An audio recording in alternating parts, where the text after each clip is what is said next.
Good morning, students.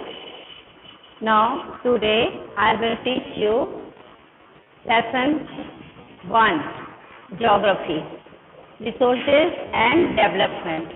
ठीक है, Geography का first lesson Resources and Development. इसको मैं आज आपको समझा रही हूँ. तो सबसे पहले तो हम जब लेसन पढ़ेंगे तो उसका इंट्रोडक्शन है ना कि व्हाट इज रिसोर्सेज. सबसे पहले तो आप ये समझिए रिसोर्सेज मीन्स क्या है, स्रोत. ठीक है, तो व्हाट इज रिसोर्सेज. देखिए, everything available in our environment which can be used to satisfy our needs. यानी हम क्या देखते हैं कि हमारे अगल बगल हमारे जितनी भी चीजें हैं उपलब्ध होती हैं. कुछ चीजें इसमें हमारी आवश्यकताएं की होती हैं. ठीक है ना, जितने भी हमारे आसपास की चीजें होती हैं उसको हम अपने जरूरत के अनुसार यूज करते हैं. Need provided it is technologically accessible, economically feasible and culturally acceptable can be termed as the resource. क्या है रिसोर्स? क्या है, व्हाट इज रिसोर्स? तो रिसोर्स वो है जो कि हमारे आसपास जो हमारी जरूरत के अनुसार पाई जाती है, जो प्रोवाइड करती है. इट इज टेक्नोलॉजिकली रूप से एक्सेसिबल माने सुगमता से जो हमें प्राप्त हो जाए. ठीक है, और इकोनॉमिकली आर्थिक रूप से सुगम या संभव, जो हमको संभव हो जाता है माने प्राप्त हो जाता है. एंड कल्चरली एक्सेसिबल, जो हमको आसानी से मिल जाता है. Can be term as the resource. ठीक है, तो आप इसको इस तरह से ये व्हाट इज रिसोर्स. तो what is resource? Everything available in our environment which can be used to satisfy our needs provided it is technologically accessible, economically feasible and the culturally acceptable can be termed as the resource. ये है हमारा resource. ठीक है, the process of transformation of things available in our environment involves and the interdependent relationship between nature, technologically and institution. Human beings interact with the nature through technology and create institution to accelerate their economic development. ये जो सारी चीजें हैं जो हमको प्राप्त होती है, हमारे आसपास की चीजें होती है, उसको हम अपने आर्थिक के अकॉर्डिंग, जैसे मैंने हमको जिस चीज की जरूरत जो हम कर सकते हैं, जिसको हमें आवश्यकता होती है, अपने आर्थिक रूप से उसको हम क्या करते हैं, प्राप्त करते हैं, जो कि हमको सुगमता से मिल जाती है. और हम उसी का उपयोग जो है जैसे इंस्टीट्यूट में करते हैं, अपने घर में ही करते हैं. कई प्रकार से हम चीजों को, इस स्रोत को, रिसोर्स को यूज करते हैं. Do you think that resource are free gift of nature is assumed by many. आप ये सोचते हो कि ये जो रिसोर्स है ये फ्री गिफ्ट किसका है? नेचर का. नेचर द्वारा ये फ्री गिफ्ट है. दे आर नॉट, ऐसा नहीं है. Resources are a function of human activities. Resources क्या है? एक ह्यूमन एक्टिविटीज, यानी रिसोर्स तो हमको प्राप्त होता है लेकिन उसको हम अपने अकॉर्डिंग यूज करते हैं. ऐसे जैसे आप जंगल में से कोई लकड़ी को लाते हो और उसको लकड़ी को आप ऐसे ही रख देते हो, कोई यूज नहीं करते. जैसे हमको चाहिए मेज चाहिए, कुर्सी चाहिए, अलमारी चाहिए, तो आप क्या करते हो? उस लकड़ी को काट छांट कर बनाकर अपने जरूरत के अकॉर्डिंग उसको तैयार करते हो. तो ये चीज होती है कि resources are a function of human activities. Human beings themselves are essential components of resource. They transform material available in our environment into the resource and use them. ठीक है, तो इस तरह से ह्यूमन बींग्स जो है, हम मनुष्य जो है, उन रिसोर्सों को जो कि हमको नेचर द्वारा प्राप्त होता है उसको हम अपनी जरूरत के अनुसार क्या करते हैं? उपयोग में लाते हैं. ठीक है, These resources can be classified in the following ways. आप देखिए, ये आपको बताया है, टॉपिक आपका है फिर इसमें टाइप्स ऑफ रिसोर्सेज. माने ये रिसोर्सेज जो हैं ये कई वेज में हम इसको जान सकते हैं. इसको हम जानकारी लेते हैं तो इससे हमें आसानी से पता चलेगा कि रिसोर्स जो है किस प्रकार से हम यूज करते हैं, कैसे करते हैं. On the basis of origin. ठीक है, बायोटिक एंड अबायोटिक, फिर ऑन द बेसिस ऑफ एब्सॉर्बिलिटी माने रिन्यूएबल एंड नॉन रिन्यूएबल, फिर on the basis of ownership, individual, community, national and international, on the basis of status of development, potential, develop, stock and reserve. इस तरीके से हम क्या करते हैं, रिसोर्स का डेफिनेशन, रिसोर्स के प्रकार को अच्छे से समझ सकते हैं। तो सबसे पहला टॉपिक हम लेते हैं इसमें on the basis of origin. ठीक है, on the basis of origin, इसका आप देखिए क्या है। On the basis of origin में हम इसके अंतर्गत दो टॉपिक्स हम इसको अच्छे से जानेंगे, biotic resource and abiotic resource. अब बायोटिक रिसोर्स आप इस साइंस में अच्छे से पढ़ चुके हो कि बायोटिक और अबायोटिक क्या है, ये आप सबको पता है कि बायोटिक क्या है, अबायोटिक क्या है। तो biotic, these are obtained from the biosphere and have life such as human being, flora and fauna, ठीक है, फिशरीज, लाइव स्टॉक एक्स्ट्रा, ये है आपका बायोटिक। मीन्स अगर आप सरल तरीके से जानिए तो बायोटिक जो है लिविंग, ठीक है, बायोटिक में क्या आता है, लिविंग थिंग्स आता है, फ्लोरा एंड फाउना माने जानवर और पेड़ पौधों से संबंधित जो चीजें हमको स्रोत प्राप्त होते हैं, रिसोर्स प्राप्त होते हैं, उसको हम क्या कहेंगे, biotic. Understand now. Second, abiotic resource. अब इसको आप सरल तरीके से समझेंगे तो ये non living thing, non living के जो रिसोर्सेज होते हैं वो है abiotic. All those things which are compose of non living things are called abiotic resource. For example rocks and metal. आपको पता है रॉक्स एंड मेटल क्या है, नॉन लिविंग। तो ये आपको समझ में आया अच्छे से बेटा कि क्या होता है बायोटिक। आप सरल तरीके से समझिए तो living thing and abiotic non living thing. Biotic में फ्लोरा एंड फौना यानी जानवर और पेड़ पौधों से संबंधित चीजें, abiotic non living such as rocks and metal. अब है on the basis of oxidability. Oxidability का देखिए, इसका अब हम बता रहे हैं आपको, ये हम इसका बता चुके हैं ऑन द बेसिस ऑफ ये। अब ऑन द बेसिस ऑफ, बहुत उससे आप ध्यान से समझिएगा बेटा, लेसन कोई तो नहीं है, ये आपका है on the basis of एक्सॉर्बिलिटी,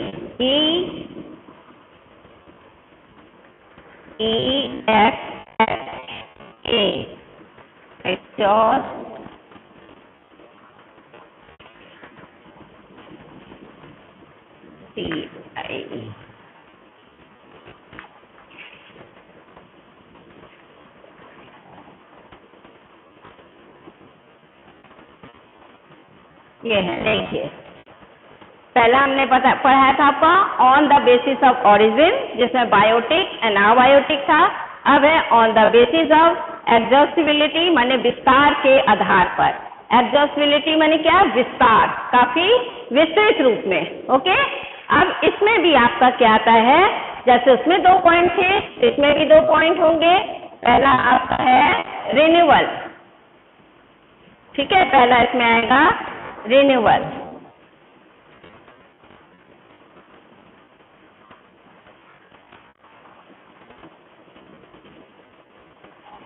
renewal resource, और सेकेंड आएगा आपका नॉन रिन्यूअल। ये सब आप साइंस में बहुत अच्छे से पढ़ चुके हो।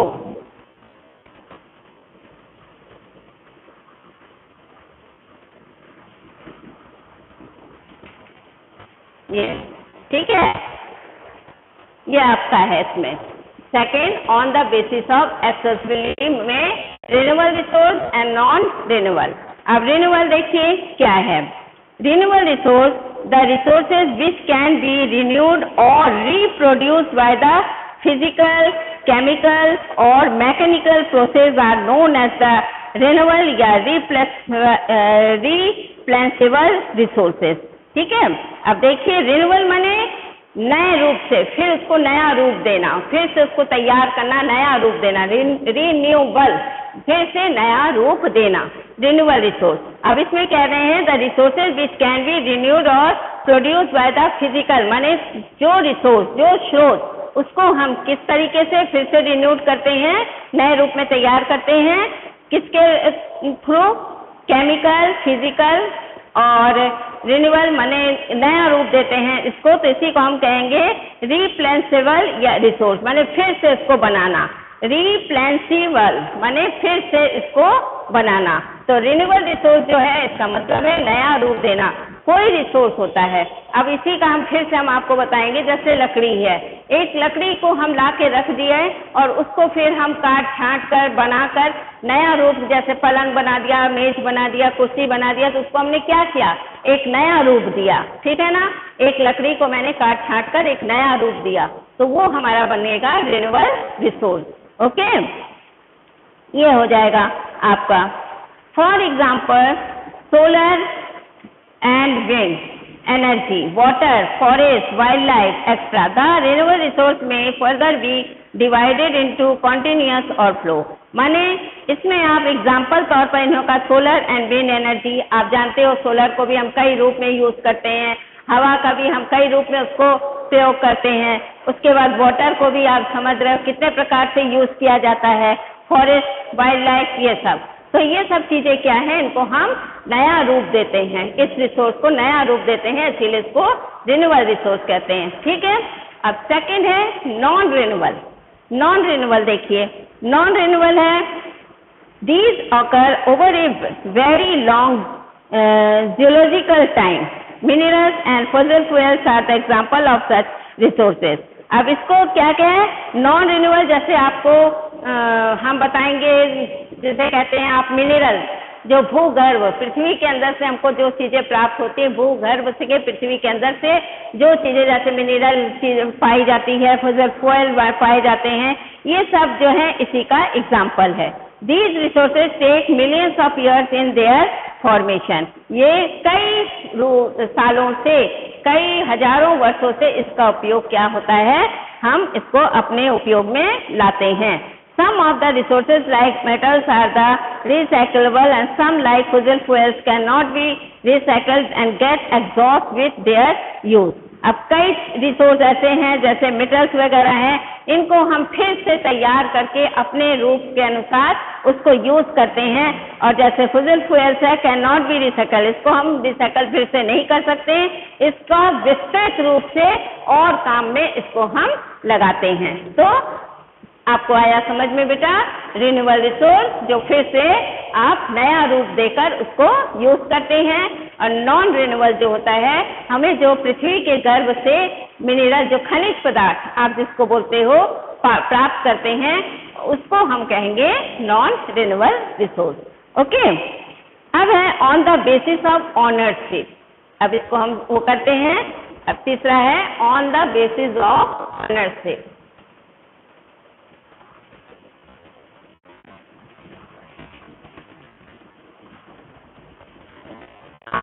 देखिए, on the basis of ownership,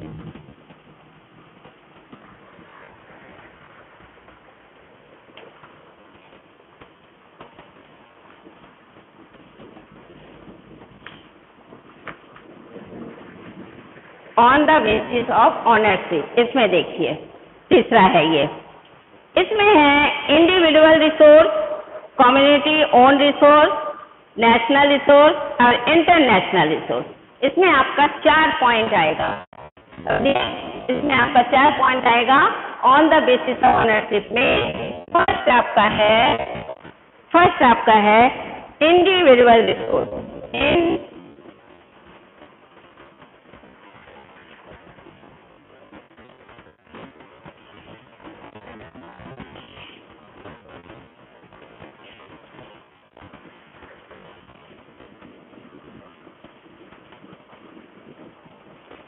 individual resource, ये है आपका पहला।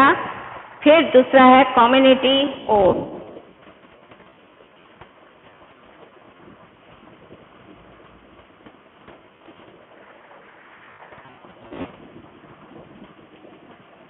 कम्युनिटी ओन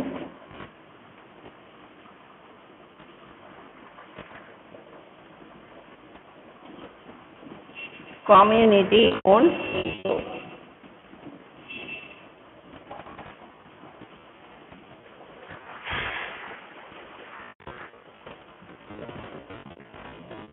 अब देखिए तीसरा हम बताएं, पहला हमने आपको क्या बताया था, पहला बताया था on the basis of origin, ठीक है ना, उत्पत्ति के आधार पर। दूसरा बताया था on the basis of exhaustibility, माने विस्तार के आधार पर। अब तीसरा है on the basis of ownership, माने अपना स्वयं का स्रोत, अपना स्वयं का स्रोत क्या है, on the basis of ownership, अपना स्वयं का स्रोत। इंडिविजुअल रिसोर्स, ये अपना स्वयं का जो रिसोर्स है। These are also own privately by individuals, माने क्या है, ये जो प्राइवेट अपना जो रिसोर्स होता है, हमारे पास जो अपना होता है, जैसे आपका रुपया पैसा है, ये सब क्या है, आपका अपना है, ठीक है ना, तो ये अपना ऑनर है, ऑन रिसोर्स है ये सब। Many farmers own land which is allotted to them by government against the payment of revenue. अब देखिए कुछ फार्मर्स, इसको समझाने के बताया, जैसे कुछ फार्मर्स होते हैं इंडिविजुअल जिसके अपना स्रोत होता है, तो वो कौन सा है, कुछ फार्मर्स ऐसे होते हैं जिनके पास अपना स्वयं का खेत होता है, स्वयं की जमीन होती है, तो उसको गवर्नमेंट क्या करते हैं कि जब वो अपनी जमीन को यूज नहीं करते तो उस जमीन को वो क्या करते हैं, जिसके पास जमीन नहीं होता है उसको गवर्नमेंट रिवेन्यू के तौर पर, जैसे उनको लगान लेना रहता है, कोई किसान के पास जब जमीन नहीं है, कुछ नहीं, तो कहाँ से वो रिवेन्यू दे, कहाँ से वो लगान दे, तो इसके लिए गवर्नमेंट क्या करती है, उनको वो जमीन वो देती है काम करने के लिए जिसकी अपनी होती है। In villages there are people with land ownership but there are many who are landless. कुछ खास करके गांव में देखते हैं कि कुछ जो होते खुद अपने जमीन के मालिक होते हैं और कुछ जो होते हैं बेचारे भूमिहीन होते हैं जिनके पास जमीन नहीं होती है। अर्बन पीपल ओन प्लॉट, और जो कस्बे में शहर में लोग होते हैं उनके पास अपना प्लॉट होता है, ठीक है, ये अपनी संपत्ति है, ये अपना वो है, ये उनके पास प्लॉट होते हैं। House and other property, plantation, pasture land, pond, water in wells extra. अब जो शहर में रहते हैं, शहर में देखिए उनकी अपनी, गांव में उनका अपना खेत होता है, अपना सब होता है, और जो शहर में रहते हैं उनके पास अपना प्लॉट होता है, अपना हाउस होता है, और दूसरी और भी अदर प्रॉपर्टी होती है, प्लांटेशन, अपना कृषि विभाग, अपना पास्चर लैंड जो चारागाह वो लैंड होता है जिसमें पशु चरते हैं, पॉन्ड, तालाब, वाटर इन वेल्स, और कुएं का पानी, ये सब क्या है, ये अपनी ओन संपत्ति है, ठीक है ना, अपना ओन रिसोर्स है। ये इंडिविजुअल रिसोर्स में आपका ये सब आएगा।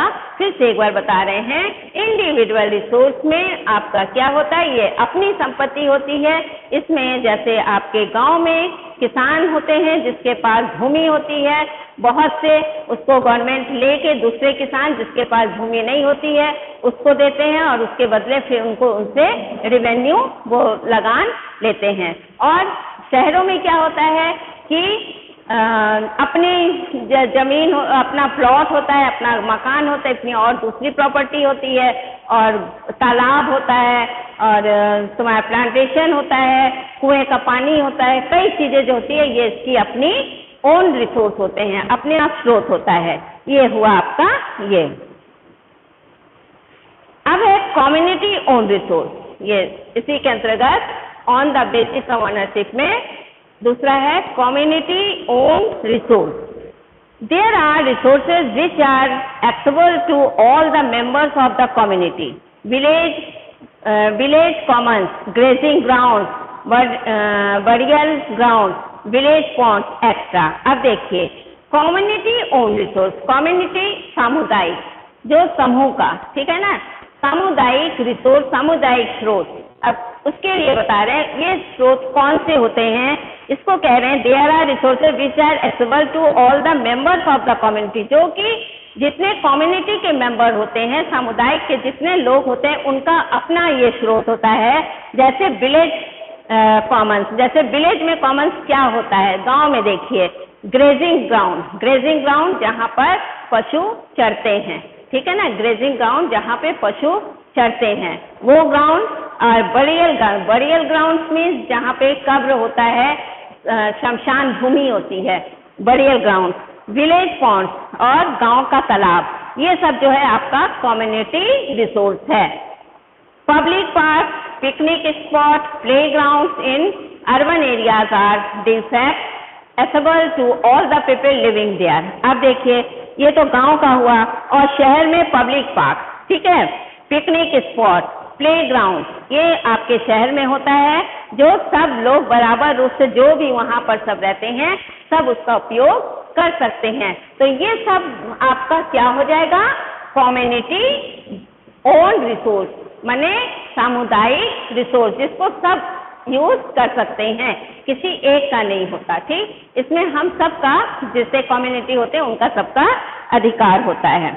फिर इसमें तीसरा आता है नेशनल रिसोर्स, ठीक है, इसमें इसी के अंतर्गत on the basis of ownership में थर्ड आता है नेशनल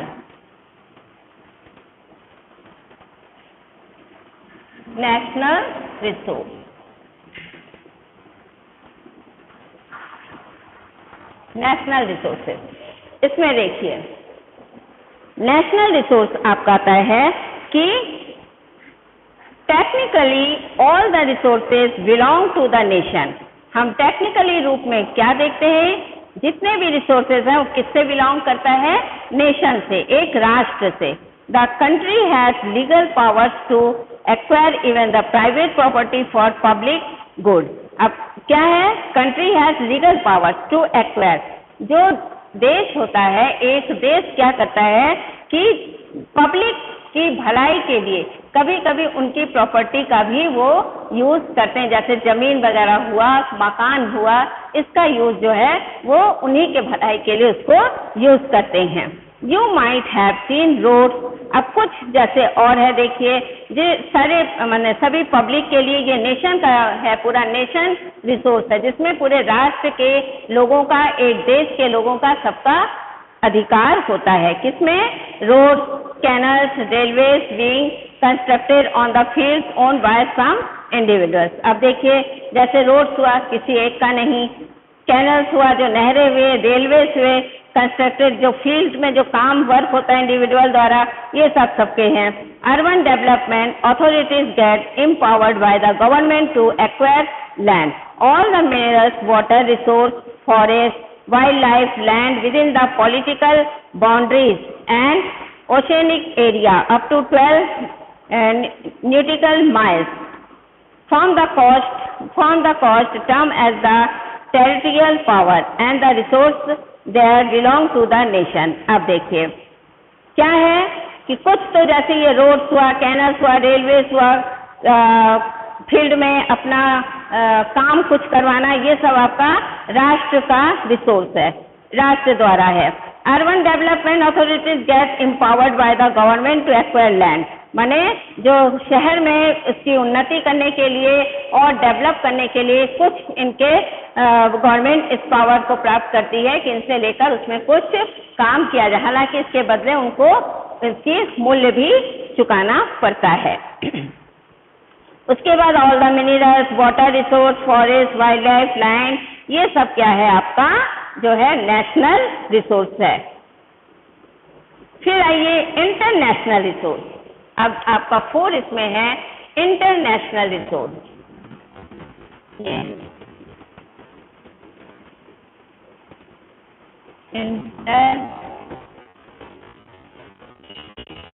इंटरनेशनल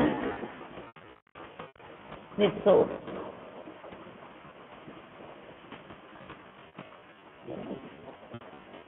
ठीक है। 4, इसके 4 पॉइंट है बेटा, देख लीजिए ध्यान से। फर्स्ट पॉइंट हुआ on the basis of ownership में, फर्स्ट पॉइंट हुआ individual resource, second community own resource, third national resource, 4 international resource, ठीक है। अब ये इंटरनेशनल रिसोर्स है, देखिए international, there are the international institution which regulate some resources, the oceanic resource beyond 200 nautical miles and the exclusive economic zone belong to the open ocean, and no individual country can utilize this without the conference of international institution. अब international अंतर्राष्ट्रीय स्रोत, अंतर्राष्ट्रीय स्रोत सबसे पहले आपका क्या हुआ, समुद्री मार्ग, समुद्र से रिलेटेड। अब समुद्र किसी एक का नहीं है, वो पूरे अंतर्राष्ट्रीय माने सब का उस पर अधिकार है। अब इसमें क्या होता है, जैसे आपका व्यापार के थ्रू इस समुद्र को यूज किया जाता है, हमारे जो सामान है आयात और निर्यात के लिए, एक्सपोर्ट एंड इसके लिए आपका इसको यूज किया जाता है कि व्यापार का माल आता है, लेके जाते हैं, ले आते हैं, तो उसके लिए समुद्र मार्ग जो है यूज करते हैं और इस पर क्या होता है, सभी का अधिकार होता है, इंटरनेशनल अंतर्राष्ट्रीय रिसोर्स ये होता है। अब आपका लास्ट आपका जो है on the basis of status of development, इसको देखिए।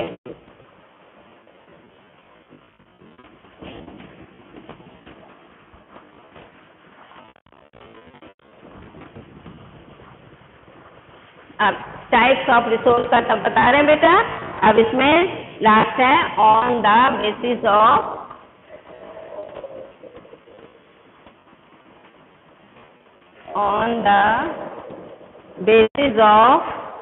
द स्टेटस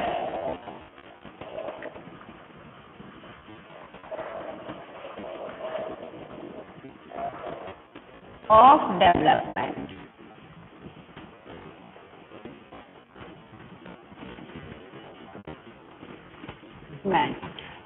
ठीक है, ये आपका लास्ट है टाइप ऑफ रिसोर्स में, ये आपका लास्ट है on the basis of the status of development.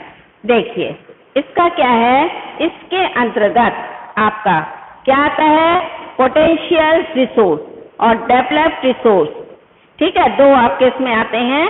Potential resource जो क्रियाशील या संघीय, माने पोटेंशियल माने जो क्रियाशील रिसोर्स होता है, जो क्रियावंत होता है, काम उसके द्वारा किया जाता है, क्रियाशील रिसोर्स, ये है आपका potential resource. Resources which are found in a region but have not been utilized. अब पहला इसके अंतर्गत हम पहला potential,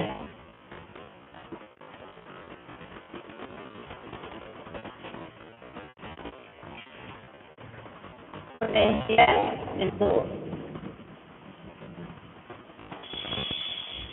potential resource and developed resource.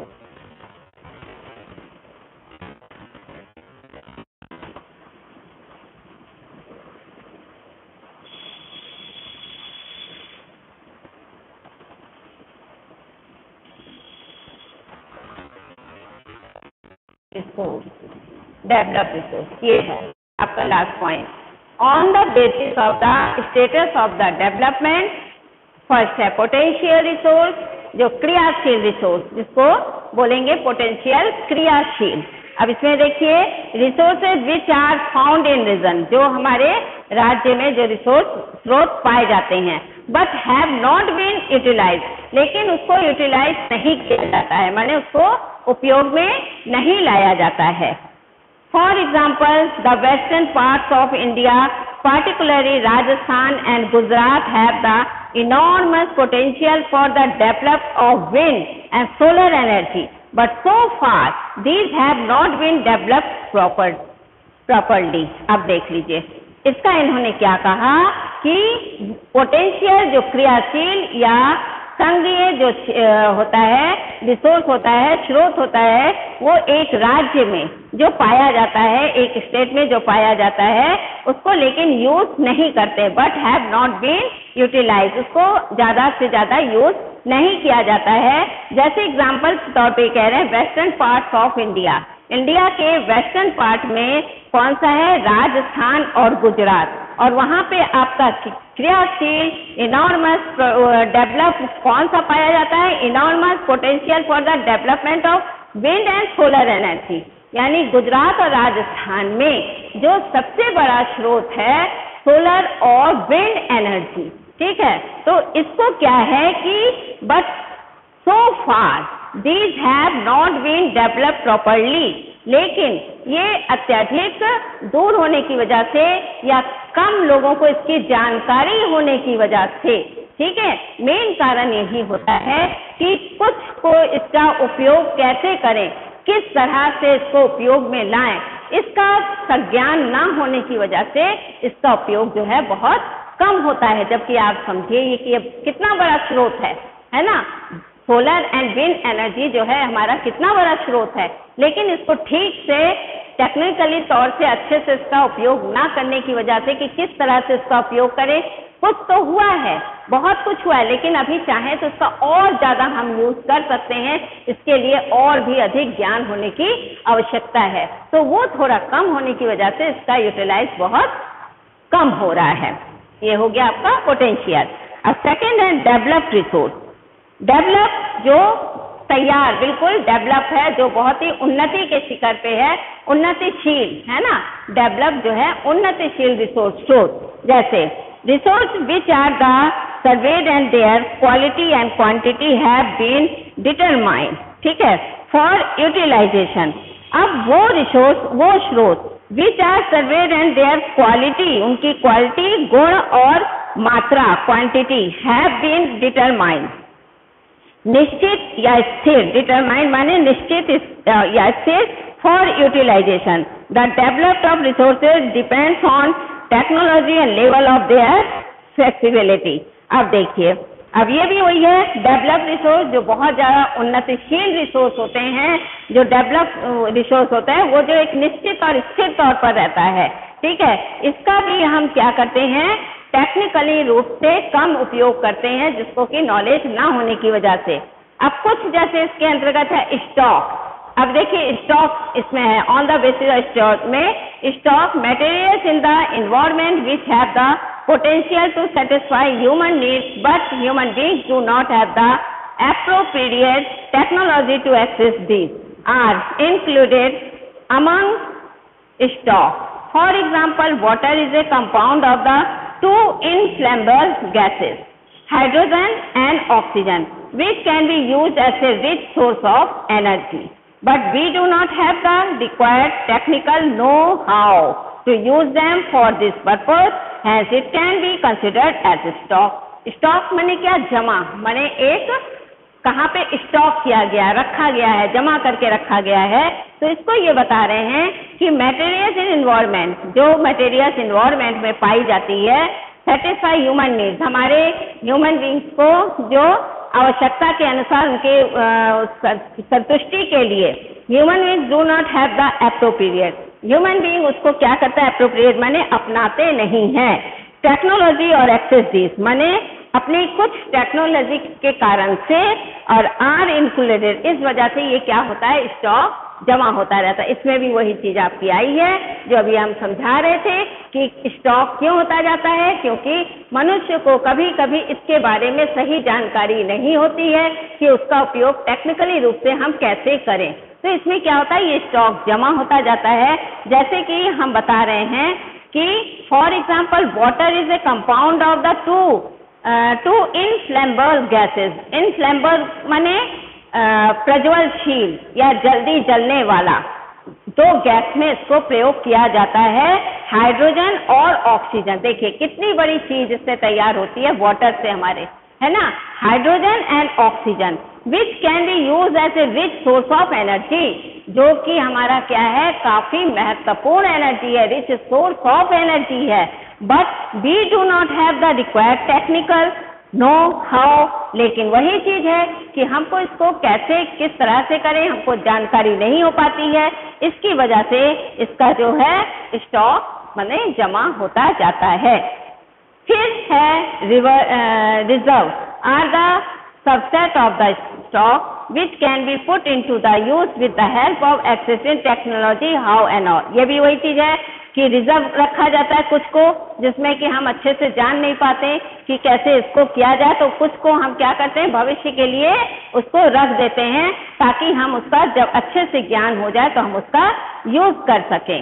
This can be use for meeting future requirement, ठीक है।